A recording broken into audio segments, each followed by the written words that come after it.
It's Martin.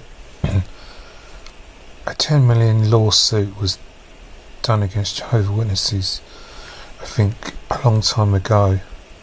But I intend to try and show every case I can, show Jehovah's Witnesses how bad child abuse is, and that this is not fake news. This is people's lives being affected for the rest of their lives. And the watchtower shows that it doesn't care, doesn't want to care, and shuns those people who are victims. Today,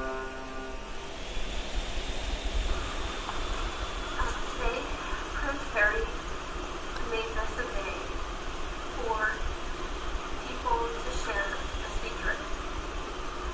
For children that were ashamed to share their secret, today is a day for that. And so today I have a secret. It's a secret that I've had bottled up inside me for years. It's a secret that's shared by many that are fearful of sharing the truth. But Felicia, Jehovah's Witnesses, how many more victims does there need to be?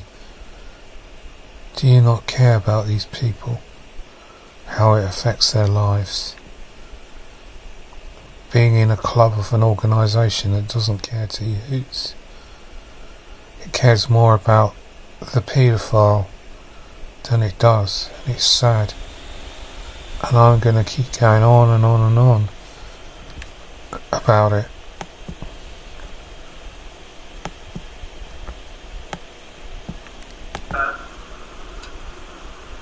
had the courage this morning to file a very public lawsuit. A lawsuit that puts her at considerable risk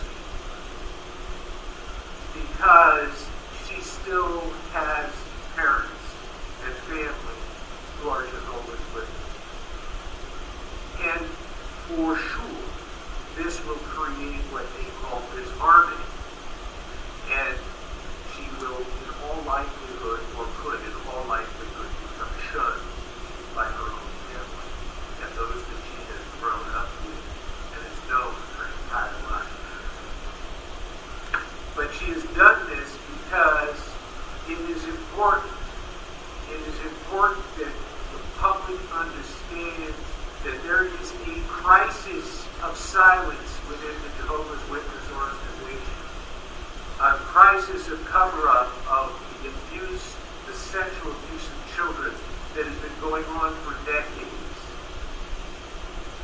This case is now the 15th lawsuit we have been filing around the country to try to get to expose an organization that is more concerned about protecting its reputation than it is about protecting its children. You heard it. 15 cases at that time.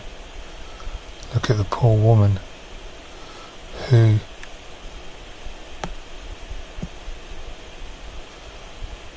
life has been affected by it, who probably was shunned by her family because all the organisation cares about is Jehovah's clean organisation, while thousands more people are being abused. As the solicitor said, nothing is being done about it, and the watchtower is guilty in Jehovah's eyes, or God's eyes, of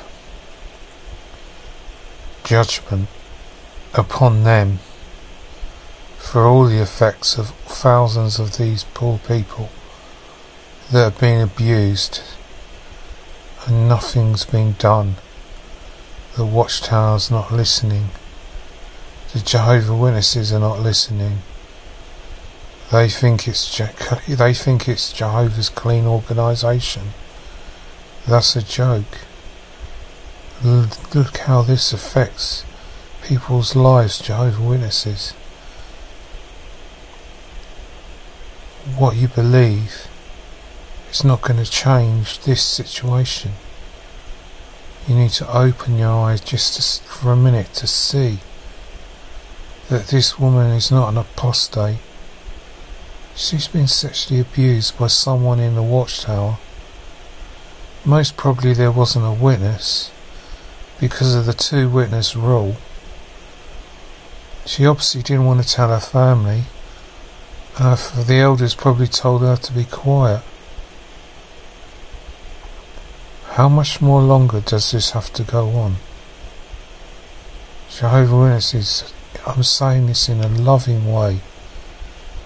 When will you open your eyes to see the truth about your organisation covering up child abuse, doing nothing about it, making it look like that it is doing something about it, but it's not? And you're part of it because you're not seeing it, and maybe your own husband, who's an elder, is covering it up because he's been told by the circuit overseer and by the Bethel to shut up. But a watchtower doesn't care about child abuse victims. In the Royal Australian Commission, it wouldn't apologise. It was threatened because it wouldn't pay compensation for counselling and help for the victims of its organisation. And then it was threatened its charity status would be taken away. All the watchtower cared about was money, not about paying out the money to the victims.